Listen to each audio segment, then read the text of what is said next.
ایک گاؤں میں ایک باپردہ خاتون رہتی تھی جن کی ڈیمانڈ تھی کہ شادی وہ اس شخص سے کریں گی جو انہیں ساری زندگی باپردہ رکھے گا۔ ایک نوجوان اس شرط پر نکاح کے لیے رضامند ہو جاتا ہے، دونوں کی شادی ہو جاتی ہے اور وقت گزرتا چلا جاتا ہے، یہاں تک کہ ایک بیٹا ہو جاتا ہے۔ ایک دن شوہر کہتا ہے کہ میں سارا دن کھیتوں میں کام کرتا ہوں، کھانے کے لیے مجھے گھر آنا پڑتا ہے جس سے وقت ضائع ہوتا ہے، تو مجھے کھانا کھیتوں میں پہنچا دیا کرو۔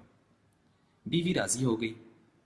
وقت گزرتے گزرتے ایک بیٹا اور ہو جاتا ہے جس پر شوہر کہتا ہے کہ اب گزارا مشکل ہے، تمہیں میرے ساتھ کھیتوں میں کام کرنا ہوگا۔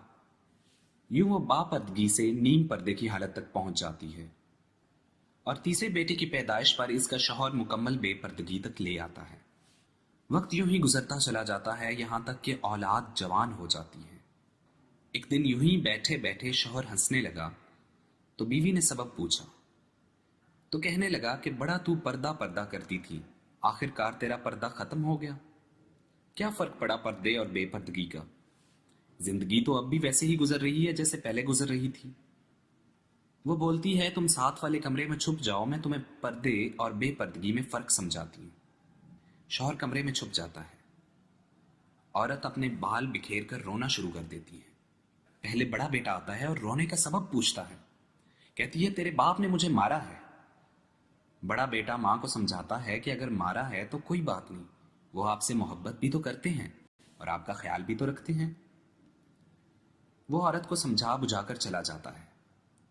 عورت پھر سے رونے کی ایکٹنگ کرتی ہے اور منجلے بیٹے کو بلا کر بتاتی ہے کہ تیرے باپ نے مجھے مارا ہے۔ منجلے بیٹے کو غصہ آتا ہے اور وہ باپ کو برا بھلا کہتے ہوئے ماں کو سمجھا بجھا کر چپ ہو جاتا ہے۔ آخر کار عورت یہی ڈرامہ چھوٹے بیٹے کے ساتھ کرتی ہے۔ چھوٹا بیٹا تو غصے سے آگ بگولا ہو جاتا ہے اور زور زور سے گالیاں بکتے ہوئے ڈنڈا اٹھا لیتا ہے اور کہتا ہے کہ ابھی باپ کی خبر لیتا ہوں۔ پھر عورت شوہر کو بلا کر کہتی ہے کہ پہلا بیٹا میرے پردے کے وقت پیدا ہوا تھا تو اس نے تیرا پردہ رکھا، دوسرا نیم پردے کی حالت میں پیدا ہوا تو اس نے تیری آدھی لاج رکھ لی، جبکہ تیسرا جو مکمل بے پردگی کے زمانے میں پیدا ہوا تو وہ مکمل طور پر تیرا عزت کا پردہ اتارنے چلا گیا تھا۔ تو دوستو اس بات سے ہمیں سمجھ لینا چاہیے کہ پردہ عورت کا فطری تقاضا ہے جو خالق مرد و زن کی طرف سے قاعدہ بھی ہے، جس کی بے شمار حکمتیں بھی خالق ہی جانتا ہے۔ اور یہ دنیاوی قاعدہ بھی ہے کہ اگر آپ کسی مشین کو چلانے کے لیے کمپنی کی ہدایات چھوڑ کر عقل سے چلانے کی کوشش کریں گے تو مشین کی بربادی یقینی ہے۔ یہی وجہ ہے کہ مغربی دنیا جو عورت کی آزادی کا تجربہ کر چکی ہے، ان سے پوچھو کہ وہاں آج ریپ کا تناسب کیا ہے، ان کے معاشرے میں ماں، بہن، بیوی اور بیٹی کو کیا مقام حاصل ہے، اور پھر وہاں کی اولادیں اپنے والدین کے ساتھ کیا سلوک کرتی ہیں، یہ کسی سے بھی پوشیدہ نہیں۔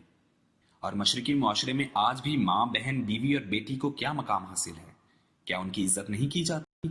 اور ہمارے معاشرے میں عورت کس قدر محفوظ ہے یہ بتانے کی ہمیں ضرورت نہیں۔ اور جس قدر ماں باپ اپنے بچوں کی تربیت اسلامی اصولوں کے مطابق کرتے ہیں، اسی قدر بچوں سے خدمت کا لطف اٹھاتے ہیں۔ آئی ہوپ کہ